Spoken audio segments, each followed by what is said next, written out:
Imagine burning down 500 acres of protected forest and threatening an entire species with extinction, then shrugging it off like it's no big deal. But that's exactly what one of country music's biggest legends did. From lighting award announcements on fire to controversial alter egos, these are the wild stories that shaped country music forever. Some careers were destroyed, others sparked nationwide boycotts, and a few spawned conspiracy theories that persist to this day. These aren't just scandals.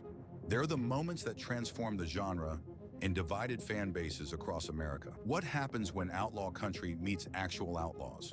When protest songs become protests themselves? And why did one of the industry's biggest stars suddenly decide to become someone else entirely? Get ready for 10 of the most shocking country music controversies they don't want you to remember. The year was 1965, and Johnny Cash's reputation as the Man in Black was about to take on a whole new meaning. Deep in Los Padres National Forest, California, Cash's camper sparked what would become one of the most devastating fires in the area's history. The blaze didn't just threaten the pristine wilderness, it nearly wiped out an entire species. But what happened next would shock even his biggest defenders. As flames tore through 500 acres of protected land, firefighters scrambled to save more than just trees. California condor, already teetering on the brink of extinction, faced a new threat as their nesting grounds went up in smoke. And while that was bad enough, Cash's response would prove even more inflammatory. When confronted about the endangered condors, Cash reportedly dismissed the concern entirely. The same man who would later become known for championing the downtrodden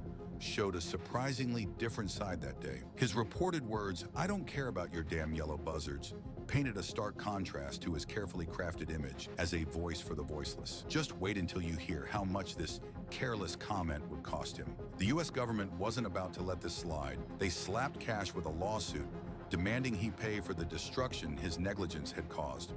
The final bill? A whopping $82,000, equivalent to over $500,000 today. But the real price he paid wasn't just financial. The incident exposed a complex side of Cash that many fans struggled to reconcile with their hero's image. But this fire did more than just burn trees and empty Cash's pockets. It marked a turning point in how the public viewed their country music icons. The untouchable aura surrounding these stars began to crack, revealing the complicated humans beneath the sterling reputations. And if you think this controversy was heated, wait until you see what Charlie Rich did with just one match at the CMA Awards. The 1975 CMA Awards started like any other star-studded evening, but no one could have predicted how one small flame would ignite a firestorm that would divide country music. Charlie Rich stood on stage, tasked with announcing his successor as Entertainer of the Year. The envelope held John Denver's name, a rising star whose softer sound was reshaping country music's landscape. What happened in the next 30 seconds would stun the entire industry. Instead of simply reading the winner's name, Rich pulled out his lighter. With cameras rolling and the audience watching in disbelief, he set the announcement card ablaze.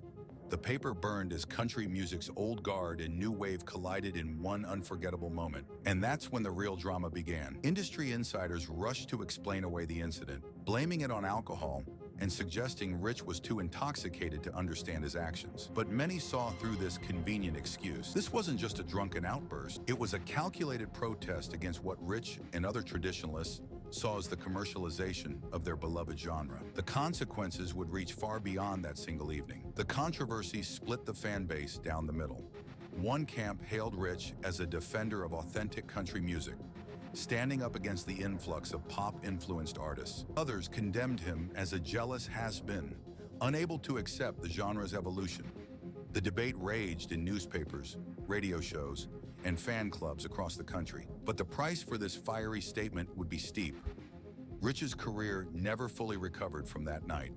The man who once dominated country music charts found himself increasingly sidelined, his protest overshadowing his considerable musical achievements. The incident became a cautionary moment about the cost of taking a stand in an industry known for maintaining appearances. Yet this wouldn't be the last time a country star's protest would backfire spectacularly. As Rich's star faded, another controversy was brewing, one that would make his lighter look like a spark compared to the inferno about to engulf Hank Williams Jr. This time, the match would be lit by something even more explosive than music genre disputes: politics. For decades, Hank Williams Jr.'s voice kicked off every Monday Night Football broadcast. His iconic "Are you ready for some football?" had become as much a part of American sports culture as hot dogs and tailgates. But in 2011, one television appearance would silence that familiar battle cry forever. During what should have been a routine Fox News interview, Williams Jr., known to fans as Bocephus, decided to weigh in on politics. When asked about President Obama and House Speaker John Boehner's recent golf game, he could have kept things light. Instead, he made a comparison that would send shockwaves through both the sports and music worlds. Williams likened the Obama-Boehner golf meeting to Hitler playing golf with Netanyahu. The reaction was swift and severe. ESPN executives didn't wait for public outrage to build. They pulled his theme song immediately. A partnership that had lasted since 1989 ended in a matter of hours. The fallout was just beginning. Rather than backtrack or apologize, Williams doubled down. He channeled his anger into a new song titled Keep the Change, taking direct aim at ESPN and his critics. The track became an anthem for his supporters, who saw him as a victim of cancel culture before the term even existed. But the controversy exposed something deeper than just one man's political views. The incident cracked open a growing divide in country music. While some fans rallied behind Williams, others questioned whether political extremism had any place in their favorite genre. Radio stations found themselves caught in the middle, forced to choose between playing his music and risking listener backlash. The ripples would be felt throughout Nashville. For Williams, the controversy marked a turning point. Though he maintained a loyal fan base, his role in mainstream country culture was forever altered. The man who had bridged the gap between country music and mainstream sports now found himself on the outside looking in. But if Williams thought he had it rough, he hadn't seen anything yet. Just 2 years later, another group of country stars would learn an even harsher lesson about mixing music and politics. The Dixie Chicks were about to discover that in country music, sometimes speaking your mind comes at a price that not even legends can afford. London, 2003. The Dixie Chicks were at their peak, selling out arenas worldwide and dominating country radio. But lead singer Natalie Maines was about to spark a firestorm with just 13 words. The Iraq War was days away from starting when Maines told a British audience, "Just so you know, we're ashamed the president of Texas is from Texas." In today's world of outspoken artists, this might seem tame, but what happened next would rewrite the rules of country music forever. The backlash hit with the force of a Category 5 hurricane. Radio stations didn't just stop playing their music, they organized public events where fans could destroy Dixie Chicks CDs. Former supporters drove tractors over their albums. Major country stars joined the chorus of criticism, with Toby Keith performing in front of a doctored photo suggesting Maines was a Saddam Hussein sympathizer. And that was just the beginning. Their hit single Travelin' Soldier plummeted from #1 to complete radio silence within days. Concert tickets that had been impossible to get were suddenly being given away, and some shows were canceled entirely. The band received death threats. Metal detectors appeared at their concerts. But rather than back down, they chose to stand their ground. Their response came in the form of a defiant anthem, Not Ready to Make Nice. The song wasn't just a statement, it was a battle cry. While country radio largely ignored it, the track earned them a Grammy and respect from corners of the music industry they'd never reached before. Their country music audience may have shrunk, but their overall fan base diversified and expanded. Yet the price they paid would change Nashville forever. The incident created an unspoken rule in country music. Politics were fine, as long as they stayed within certain boundaries. Artists watched as one of the genre's biggest acts was effectively excommunicated, learning a harsh lesson about the limits of free speech in country music. But while the Dixie Chicks controversy divided the genre, another star was about to unite fans in collective confusion. Garth Brooks, the biggest name in country music, was about to take his career in a direction no one saw coming. His next move wouldn't just raise eyebrows, it would make people question everything they thought they knew about country's biggest star. 1999 was the height of Garth Brooks' reign as the king of country music. He'd revolutionized the genre, bringing rock-style arena shows to country audiences and breaking sales records left and right. But his next move would leave even his most devoted fans wondering if he'd lost his mind. The transformation happened overnight. Gone was the familiar cowboy with the warm smile and friendly demeanor. In his place stood Chris Gaines, a brooding Australian rock star with jet black hair, soul patch, and a mysterious scar on his face. The story behind this alter ego was even stranger than his appearance. Brooks didn't just create a character, he crafted an entire fictional universe. Chris Gaines had his own biography, complete with a tragic past involving a car accident and complex family dynamics. He even had a mock behind the music special on VH1. And while the dedication was impressive, the audience reaction was anything but. Fans were baffled. Radio stations didn't know whether to play the new music or stick to Brooks's country hits. The album, Garth Brooks in The Life of Chris Gaines, did manage to produce a top 40 hit with Lost in You. But for an artist used to multi-platinum success, the project's tepid reception felt like a failure. The real shock came when people learned this was supposed to be just the beginning. The Chris Gaines album was meant to be the prelude to a full-length feature film about the character. But as confusion mounted and sales disappointed, the movie plans quietly disappeared. Brooks defended the experiment as artistic expression, but critics saw it as an identity crisis playing out in public. Yet the aftermath would reveal something unexpected. While the Chris Gaines experiment is often labeled a failure, it developed a cult following over the years. Some music critics even argued that Brooks was ahead of his time, attempting a multimedia character piece years before such projects became common. But while Garth's artistic detour raised eyebrows,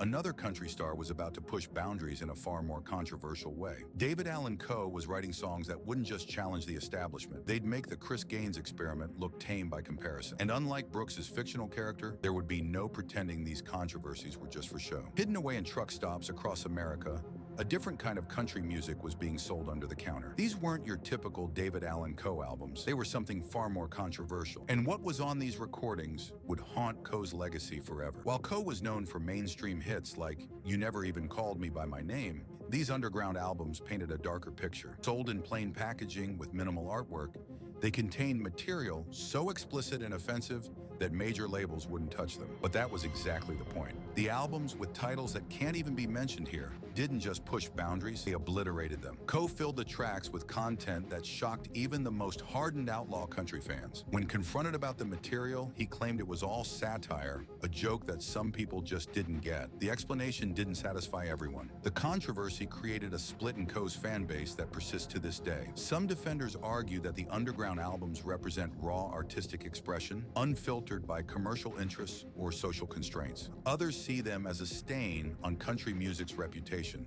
proof that the outlaw movement had gone too far. But the real debate was just beginning. As the underground albums spread through word of mouth, they took on a life of their own. Music critics couldn't ignore them, even as they condemned their content. The recordings became a litmus test for discussions about artistic freedom versus social responsibility in country music. Coe's refusal to apologize or distance himself from the material only fueled the fire. Yet while some artists courted controversy, others found it thrust upon them. Years later, these underground albums remain a controversial footnote in country music history. They're rarely discussed in official histories of the genre, yet their influence on discussions about censorship and artistic expression continues. Coe's mainstream career survived, but the shadow of these recordings follows him to this day. And speaking of censorship, another country legend was about to face it head-on. Loretta Lynn wasn't trying to shock anyone.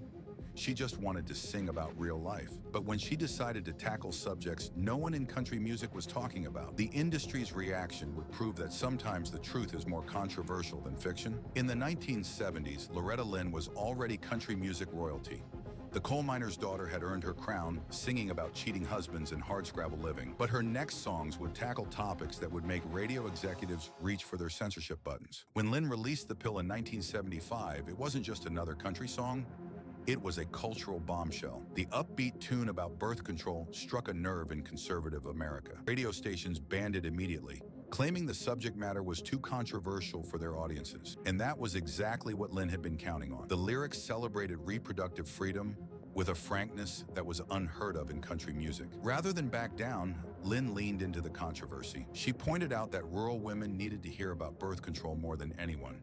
The band's song became her highest charting pop hit, but Lynn wasn't done challenging the status quo. Her next target was society's treatment of divorced women. Rated X exposed the double standards faced by women after marriage ended. Once again, radio stations balked. Once again, Lynn stood her ground. The song resonated with women across the country who felt judged by their communities. The controversy revealed something powerful. Each attempt to silence Lynn only made her message spread further. Women who'd never listened to country music started buying her records. The same radio stations that banned her songs couldn't ignore the demand from listeners. Lynn had turned censorship into a marketing tool, proving that authenticity could trump industry pressure. But not every country star would be so lucky. These controversies transformed Lynn from country star to feminist icon, though she never claimed that label herself. She maintained that she wasn't trying to start a revolution. She was just singing about real life. The industry learned that trying to silence Lynn only made her voice stronger. While Lynn fought her battles on the radio, another legend was about to be banned from country music's most hallowed stage. Merl Haggard was no stranger to breaking rules. He'd done time in San Quentin before becoming a star, but his next conflict would put him at odds with the very institution that had helped make him famous. And the outcome would cement his reputation as country music's ultimate outlaw. The Grand Ole Opry wasn't just another stage, it was country music's sacred ground. Everyone who was anyone in country music dreamed of performing there. But in the early 1960s, they showed one of the genre's biggest stars the door, and the reason would add another chapter to country music's most complicated legacy. Merl Haggard's troubles with the Opry started before he even became famous. Fresh out of San Quentin prison, he was trying to rebuild his life through music, but the Opry had strict standards about who could appear on their stage. The collision between their wholesome image and Haggard's raw reality was inevitable. The official reason for the ban was inappropriate behavior, but rumors swirled about the real cause. Some said it was Haggard's drinking, others pointed to his prison record. The truth probably involved both, along with the Opry's fierce protection of its family-friendly reputation. What happened next would change both Haggard and the Opry forever. Rather than try to apologize his way back in, Haggard leaned into his outlaw image. He wrote songs about prison, rebellion, and hard living. Mama Tried became an anthem for every black sheep in America. The same authenticity that got him banned from the Opry made him a hero to countless fans. But the story wasn't over. The ban created an unexpected problem for the Opry.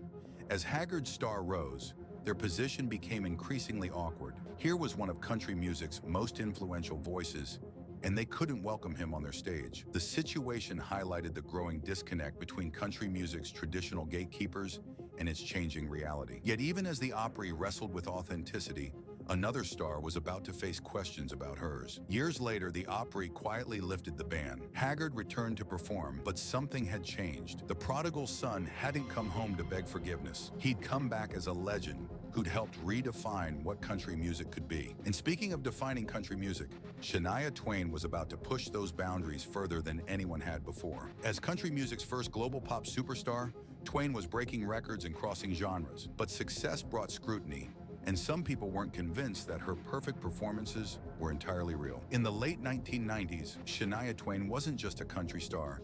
She was a global phenomenon. Her concerts were spectacular productions that matched any pop show in Vegas. But some critics were starting to ask uncomfortable questions about what they were really seeing. The whispers started small.